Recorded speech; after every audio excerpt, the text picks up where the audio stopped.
Well, we're halfway into this season, and we're about to see something worse than Team Juniper meowing. More animation that fucking sucks and more bad story, so let's get into it.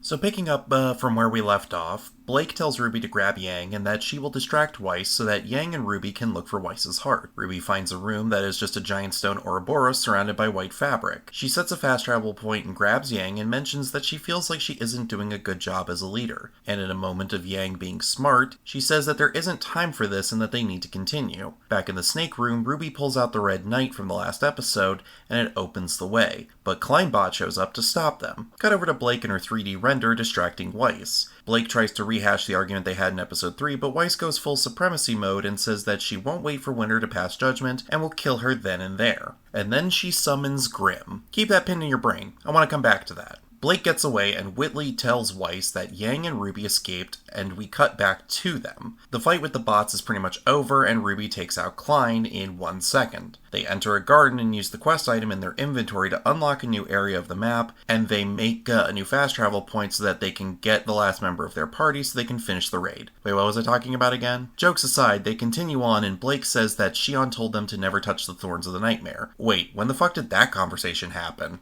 Oh well, must be more off-screen magic. So they find the nightmare in a theater and Yang goes to call Shion when Weiss shows up and tells them all to get the fuck out. Weiss also calls Ruby precious, repeats the whole thing of Yang coddling Ruby, and summons some more Grimm. Ruby loses the knight and gets cut by the nightmare's thorns. They get the fuck out of there and Shion tells them all that all of the fast travel stations are gone and that they need to come up with a new strategy. The three are bothered by what Weiss said to them in the dream, so they split up to clear their heads. Ruby doesn't like that Weiss called her precious, which I don't get as to why, because she never says why she dislikes being called that. Yang isn't over the whole spoiling her sister thing, and Blake feels like despite what happened in episode 3, Weiss is still pushing her away. After each of the girls talks to their appropriate fan service, no, not that kind, they meet up again. They come up with a plan, I think. Shion signs off on whatever it is, and as far as I can tell, it's to bring John in to up their stealth because apparently the Nightmare will think he's infected still, and the other part of the plan is to help Weiss change for the better. They also need to find another key to Weiss's heart, meaning that the night piece in the glass coffin needs to be collected, which they don't know about yet. Shion also says that this is the last chance they have to save Weiss or she dies. Honestly, this is another episode where not much happens plot-wise. There are no stakes here as we know everyone lives thanks to there being more seasons of Ruby. And you can make the argument that since this isn't the exact same show, there is a possibility that a character could die, but I guarantee that Rooster Teeth and the writers for this show don't have the balls to kill anyone off. Other than that, there's just more issues of translation and whatnot, because they keep using heart and mind interchangeably.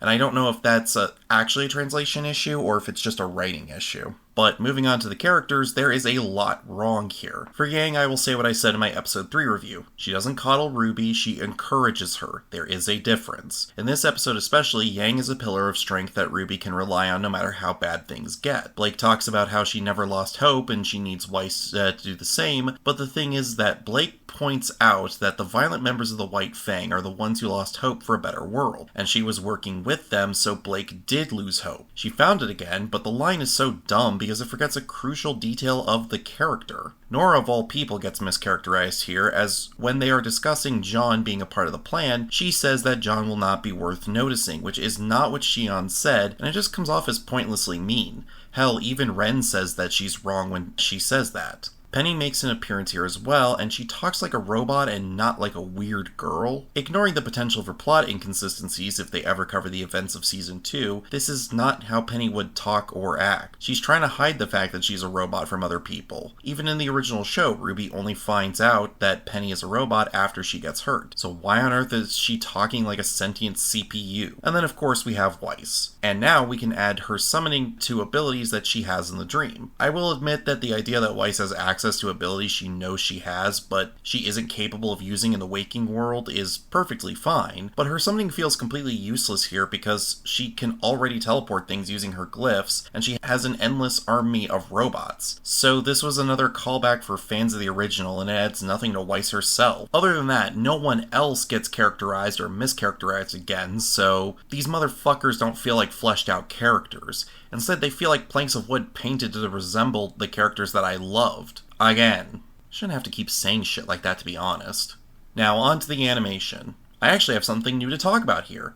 They have started to use 3D models for the characters involved in fights. Well, the fights have actually improved because of it. They're now smoother and they even flow a little bit better. However, something I haven't mentioned before is the use of 3D models in this show sucks. The reason is that the models are not well blended into the environment, so they look out of place. Which, this wouldn't be an issue if they kept to one consistent animation style instead of switching between two of them. Also, the decoys now float through the air as if they were operating in zero gravity, which just makes them worse. So the animation still fucking sucks, and the talking head scenes are still boring as hell because nothing of interest is being said, and the characters don't do anything to help characterize them. Aside from Sun using his tail to hold his cup, there are no bits of animation that give more depth to the characters. So, conclusions. Well, my final thoughts go like this. We're probably gonna have the next episode be the end of this arc of the show. Then we'll have the next arc introduced in the following episode. Either that or this gets dragged out for another 6 episodes.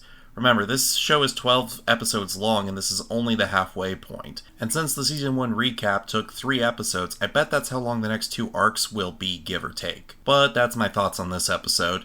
If you like the content, like and subscribe. And if I can get just one more subscriber, I'll finally break into the double digits. If you want to support me, share and follow the links, and you all know what to do. See you all next time, and this has been Veiled Shadow.